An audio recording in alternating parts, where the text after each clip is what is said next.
išpažinties eini džiaugsmingai ir kaip galima dažniau. Nežinau, ar jums yra tekę patirti tokį dalyką, kaip kunigas sako, gal neigt taip dažnai išpažinčių, nes vėliau studijuodamas sužinojau, kad tai yra, turbūt įtarė, kad tokia skrupulinga sąžinė yra, bet aš norėdavau eiti dažniau negu savaitę, nes yra taip gera eiti išpažinties.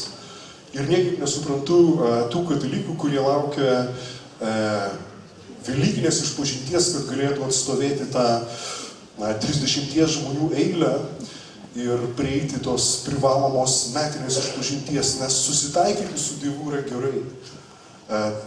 Turėti švarę sąžinę yra didžiausia palaima. Teisumas, ramybė ir džiaugsmas yra Dievo karalystė. Ir norisi pašalinti bet ką, kas atskiria mane nuo šios tikrovės. Ir galų gale šventasis raštas. Tam, kad galėčiau skaityti šventąjį raštą originalo kalbomis, aš dar išmokau paskui graikų ir hebrajų kalbą ir perskaičiau begalę komentarų, kurie aiškina, kaip suprasti vienas arba kitas švento rašto knygas. Ir žinokite, pats geriausias švento rašto skaitimas yra su tuo, kuris jį parašė. Šventasis raštas yra ne šiaip savo Biblija arba raštas, tai yra Dievo žodis, bet tokiu jisai tampa tik tuomet, jeigu aš skaitau su šventosios dvasios malonė.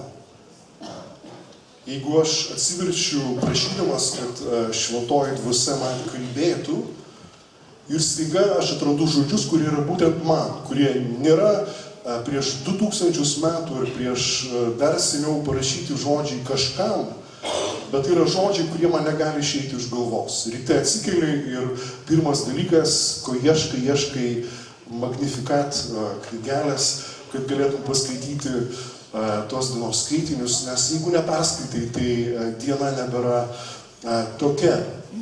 Dienos bėgiai, ieškai internete, kokie skaitiniai bus tą dieną, negalėdama sulaukti to momento, kada būsi mišiose ir išgirsi skaitomą bažnyčioje. Atsiranda Dievo žodžio alkis. Ne šiaip sau dvasinės literatūros, mes katalikai labai dažnai esame linkę pakeisti Bibliją kitais dalykais, kitomis geromis knygomis, gerais pamokymais, dvasingumais. Ir Seno testamento pranašas Jeremijas apie tokius žmonės, kurie nusigręžia nuo Dievo žodžio ir ieško paguodos ir palaimos kitur, sako, jie paliko Dievą gyvojo vandens šaltiniai ir pasidarė šulinių, kurie nelaiko vandens.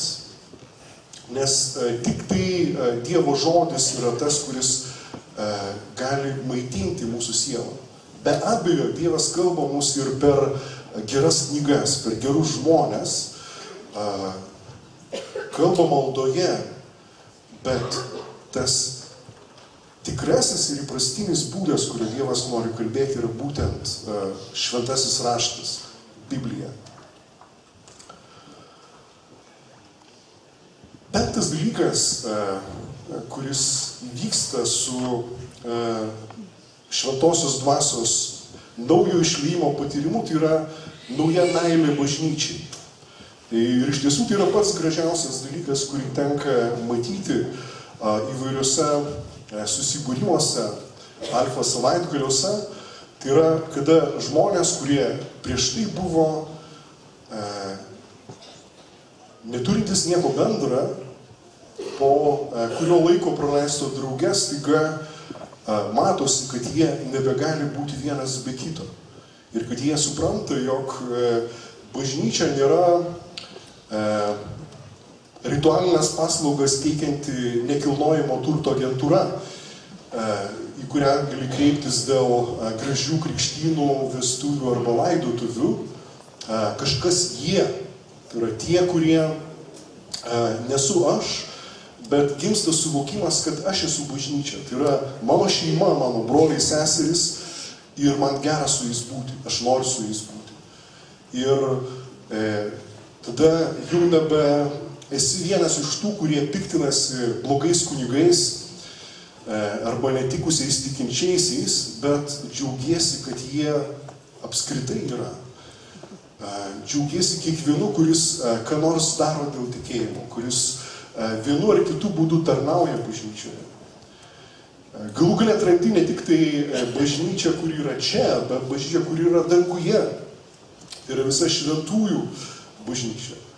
Ir šventieji užuot buvę raktų ieškotojais arba saugotojais nuo įvairių nelaimių, nes yra įprasta kreiptis tam tikrais atvejais ir žinai, kas už ką yra atsakingas, yra netgi sąvadai, kur parašyta, kas už ką yra atsakingas.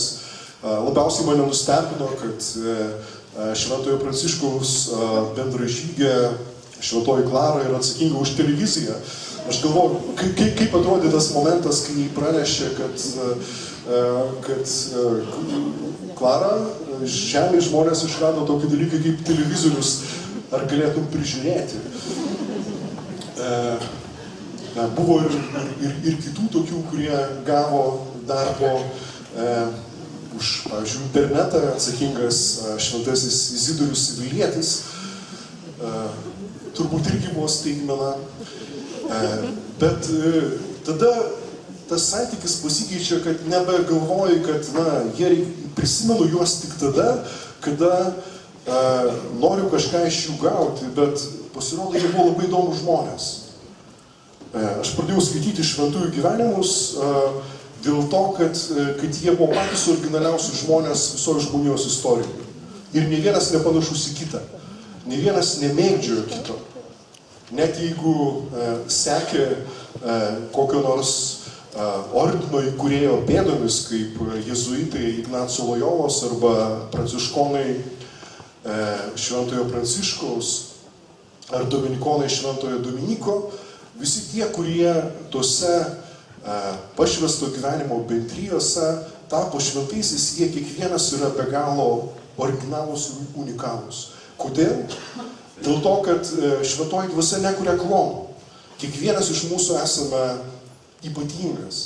Ir Dievas per šventąją dvasią mumise gali išryškinti tą Dievo paveikslą. Kodėl tada skaityti šventųjų gyvenimus? Todėl, kad jie taip yra mūsų broliai ir seserys pasiekia mūsų kelionės tikslą. Kaip ir švenčiausia mergelė Marija, kur yra tobula mokinė. Ir tobula šventosios dvasios ne tik tai, kad priėmėja, bet taip pat ir ta, kuri dovanoja per sūnų Jėzų Kristų bažnyčiai.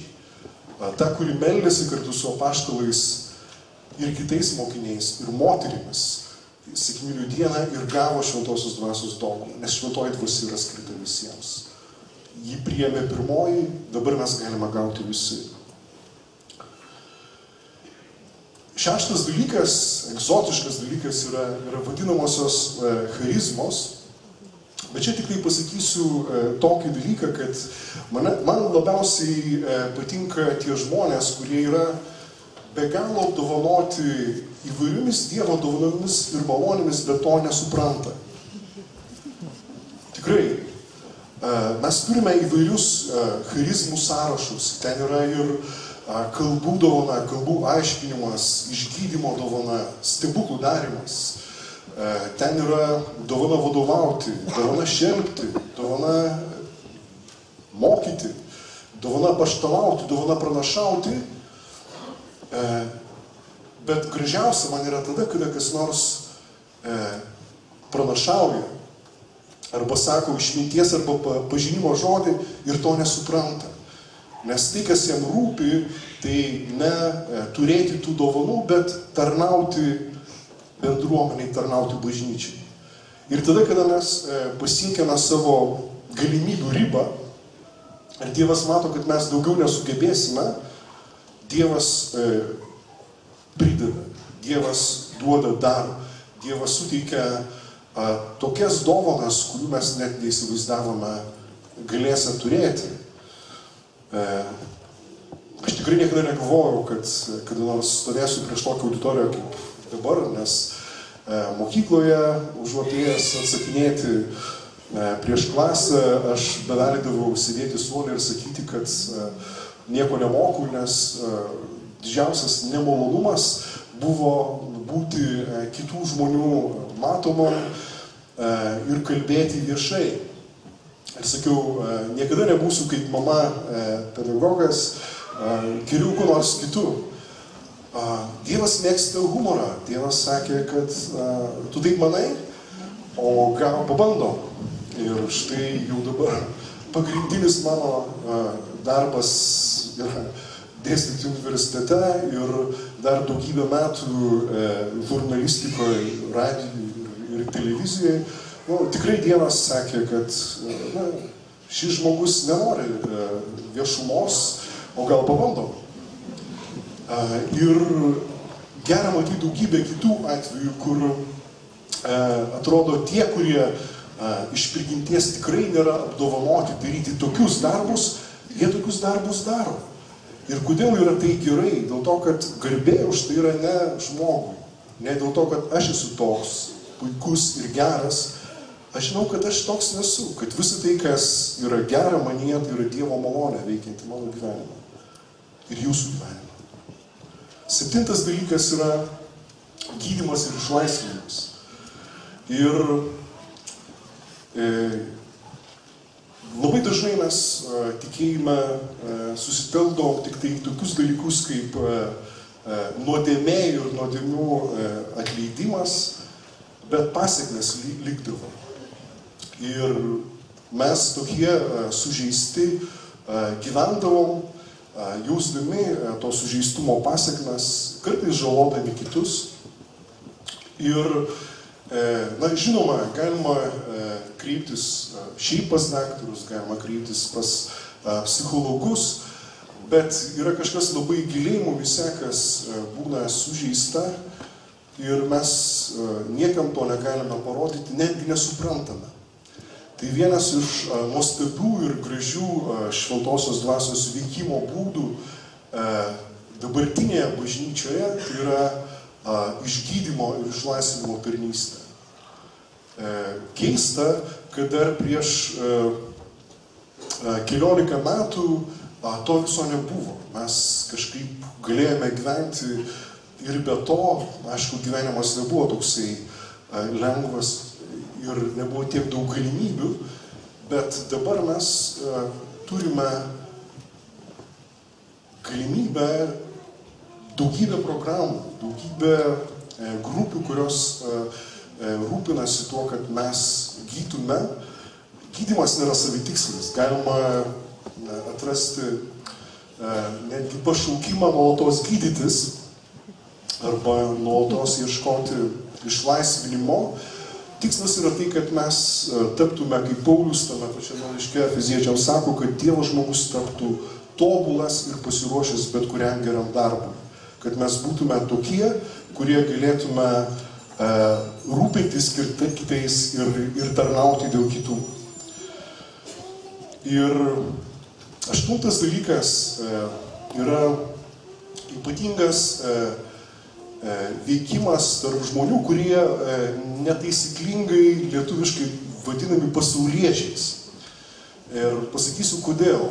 Dėl to, kad kada aš girdžiu žodį pasaulietis, aš iš karto galvoju apie žmogų, kuris gyvena pasaulietiškai. Žinot, kaip ir visi kiti žmonės.